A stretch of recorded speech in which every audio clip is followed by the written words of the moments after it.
Assalamualaikum dan salam sejahtera guys. Alright, hari ini kita akan mempelajari tentang 11.5 translasi, pantulan dan putaran sebagai isometri. Okey, sebelum kita pergi kepada isometri, mari kita ingat semula pada pelajaran lepas kita telah mempelajari 3 jenis transformasi, iaitu yang pertama ialah translasi. Translasi ini dia mengikut vektor, right? Vektor ataupun dia mempunyai arah dia yang tertentu. Alright. So A ni ialah pada paksi X dan B ini adalah paksi Y. Alright. So, ini adalah jumlah jarak yang dia akan bergerak pada paksi X dan ini adalah jumlah jarak yang dia akan bergerak pada paksi Y. Okey. Transformasi yang kedua yang kita telah pelajari ialah pantulan. Pantulan ni macam cermin, betul? Dan pantulan itu berlaku iaitu objek dia akan memantul, dia akan menjadi image dan image tu akan terbentuk pada satu paksi pantulan. Okey, paksi pantulan yang garis tengah itu. Okey, dan yang ketiga ialah putaran. Putaran ni akan berlaku di mana objek dia akan berubah tempat pada pusat, right? Dan dia mengikut sudut yang tertentu dan dia mengikut sama ada arah jam atau dia melawan arah jam. Okey, jadi ini adalah 3 transformasi yang kita telah pelajari. Sekarang ni, apa itu pula isometri? Isometri ialah transformasi, iaitu 3 ni, yang mengekalkan jarak antara sebarang 2 titik pada objek dan image. Maksud dia ialah, contoh kita ada objek A, okey, contoh objek ni, kita ada titik A, titik B.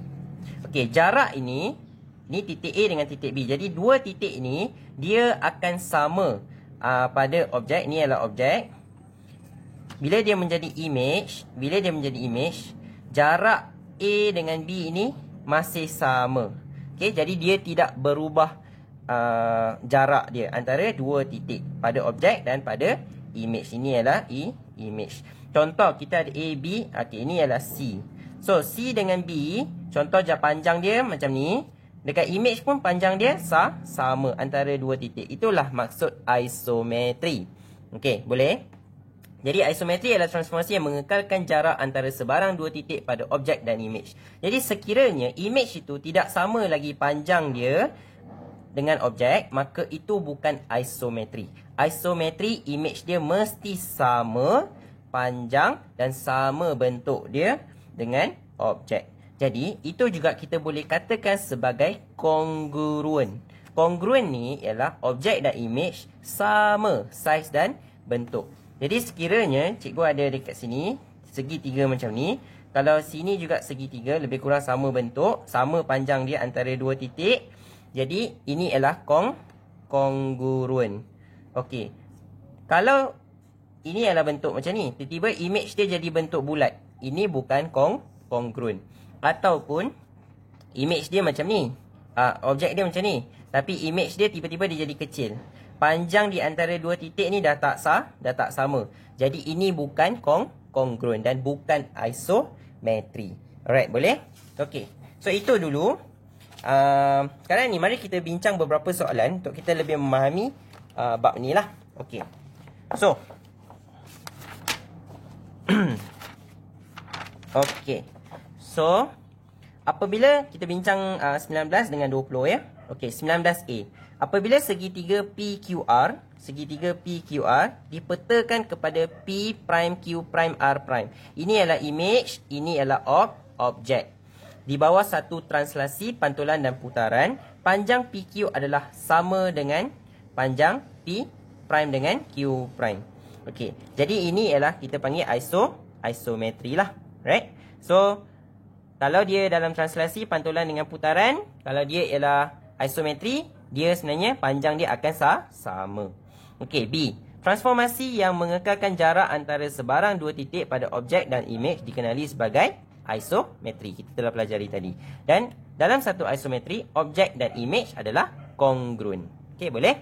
Okey, sekarang ni mari kita tengok. Kita nak kenal pasti sama ada transformasi dalam 6 soalan ni ialah isometri atau bukan. Isometri dia mesti sama, dia mesti kongruen lah. Okey, kongruen. Panjang dia mesti sama. Okey, mari kita tengok. Ni dengan ni bentuk dia dah lain. Jadi ini bukan isometri, bukan isometri. Okey, yang ni bentuk dia sama. jarak di antara dua titik. Nampak tak? Titik ni dengan titik ni, dia ada 3 kotak kan? Ini pun titik ni dengan titik ni pun 3 kotak. Jadi dia, kalau kita tengok semua sama. Sama panjang di antara mana-mana dua titik. Jadi, ini ialah isometri. Okey, yang ni pula. Yang ni, kita tak tahulah yang ni sama ada putaran ke atau apa. Tapi, kita tengok dia punya panjang dia. Panjang ni dengan ni sama. Jadi, ini ialah kongruent dan ini juga ialah isometri. Jadi, ya. Okey, ni. Kita tengok sini. Yang ni ada bentuk macam L kan. Tapi yang ni dia ada satu kotak. Yang ni titik ni dengan titik ni, dia dah dua kotak. Jadi ini bukan kongruent. Jadi kalau bukan kongruent, dia juga bukan isometri. Okey, yang ni. Okey, kalau kita tengok dia sama kan. Sama panjang di antara dua titik. Jadi ini ialah isometri. Okey, ini ialah pantulan lah. Kalau kamu tengok je, kamu dah tahu ini ialah pantulan. Okey, yang ni. Panjang dia dah tak sama. Jadi ini bukan kongruent dan ini juga bukan isometri. Okey. Okey. Dan kita pergi lagi satu soalan. Okey, kita pergi bincang soalan 4 ya. Right. So dalam rajah di sebelah, objek P, Q, R, S. Okey, kita ada 4 objek kat sini. P, Q, R, S. Okey, dibentuk macam Lego. Right. Adalah kongruent. Kongruent ni maksud dia sama saiz dan sama bentuk. Nampak? Semua sama saiz, semua sama bentuk.